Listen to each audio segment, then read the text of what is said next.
1 megaton tactical nukes on F-111 fighter aircraft. No idea what they were. The pilots that took off with those tactical nuclear weapons flew them over Laos and North Vietnam had absolutely no idea where they were going, what they were doing. They would not know until they were pulled towards the level. That's how they do this.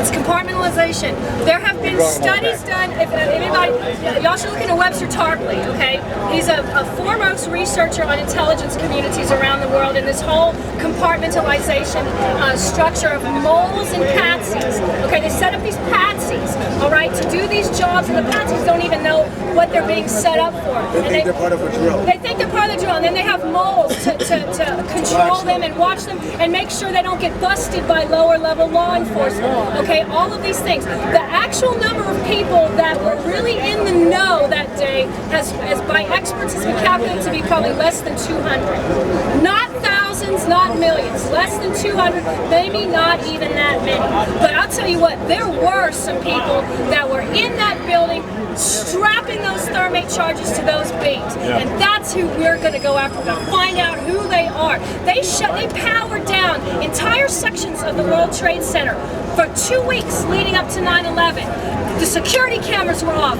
Who knows what these people were doing in there? Don't forget bomb sniffing dogs they took out. And what else? Bomb sniffing dogs they took away. Bomb hunting dogs. Yeah, they took out the bomb sniffing dogs that were part of the regular routine. The day before? No. It was a week leading up into it. Okay? And Now, I do IT work, and I'll tell you right now, whenever you upgrade a network, you don't do a power down. It's the same thing as taking out a networking cable from the back of a computer or a router. There is no need to shut down the power in the entire system. You don't want to do that. That's the last thing you want to do. If you have to down the network, you just down the servers. You don't down the entire power grid. That is nonsense. It doesn't work that way. So why did they power down? On top of that, the World Trade Center, 75% occupancy. That means 25% vacancy. And it was known that most of the companies from time to time had their offices moved because they had to do renovation work. And it's also known that it would cost over $1 billion to remove all the asbestos, and it's a lot cheaper to knock it down and collect on the insurance money. That's just one of the facets. that's right. That's right. Which terrorism clause? Specifically for acts of terrorism. Oh, that's right. 6 weeks before 9/11, Larry Silverstein makes sure he puts a clause in his insurance policy to be covered specifically for acts of terrorism. Larry Silverstein banked billions and billions of dollars off of a few $1 million in a 6-week investment. And it wasn't even his money. It was a shadowy group from Chicago. And we still don't know who the money man behind Larry Silverstein for that deal is.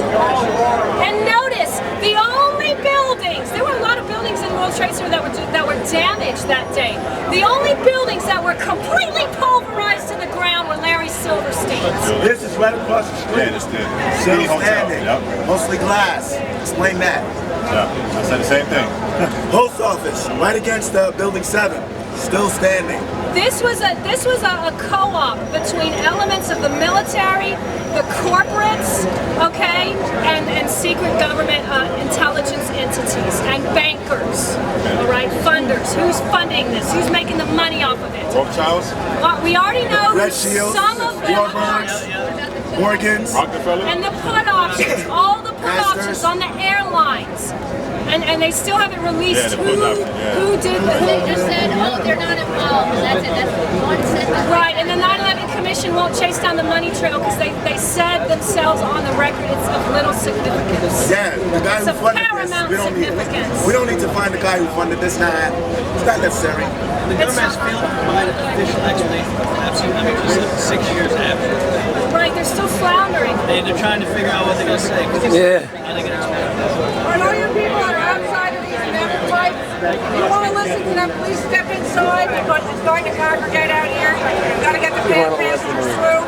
But you can go on. Just stay on the other side of these silver things and you're fine, okay? That way nobody's going to trip over your bags or anything like that. Great. Thank you. Thank you. People look into this. Go to Google 9/11 was an inside job. You come up with hundreds of thousands of websites. 9/11, okay, patriotsquestion911.com. You'll find top level military intelligence, Ray McGovern, okay? Bill Christensen. There was, this guy resigned from the 9/11 Commission because they were not doing a proper investigation, all right? You look up this website, you'll see top-level military and government officials from this country and around the world are speaking out about this stuff. You know, people say, some of the skeptics say, well, how comes nobody stepping forward? People are stepping forward. The mainstream media just won't cover it. You have to look up alternative media. I'm in the media. We the People Radio Network, okay? WTPRN.com, all right? You have to start looking into alternative media, new media, because the mainstream media is not going to tell you the truth. The mainstream media, I want to prosecute the mainstream media for accessory to murder because they were instrumental in covering up the crime, and they still are. Hey, don't forget about BBC. They Oh, say, right! Oh. 45 James, get this, I saw it. I'm a researcher. Jane Stanley of the BBC, on the day of 9/11, she's standing in the window, Building 7 is behind her, and it's broadcast all over the world. She's announcing that Building 7 has collapsed, and it's still standing behind her. This was 30 minutes And they knew before the Building exact 7 details collapsed. of how it They collapsed. knew the exact details of how it collapsed. And somehow they lost transmission. The speed it collapsed and everything. 30 You can find minutes. all of this footage on the internet. That and it's 30 Channel 24 and CNN at the same time said, But at they least- say, oh, this shows that World Trade Center 7 is collapsing, or has collapsed, or is collapsing. Yeah, and it's standing on the wire. It's like, Oh, yeah, and another thing. And she was talking some more, right? And all of a sudden, it lost sound. Yeah, and then all of a sudden you see like and the biggest thing, they never revealed their source. Who was their source? 5 minutes later.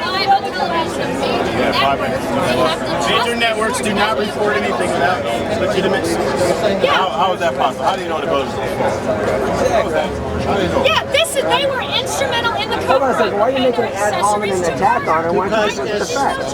These people are not journalists. Well,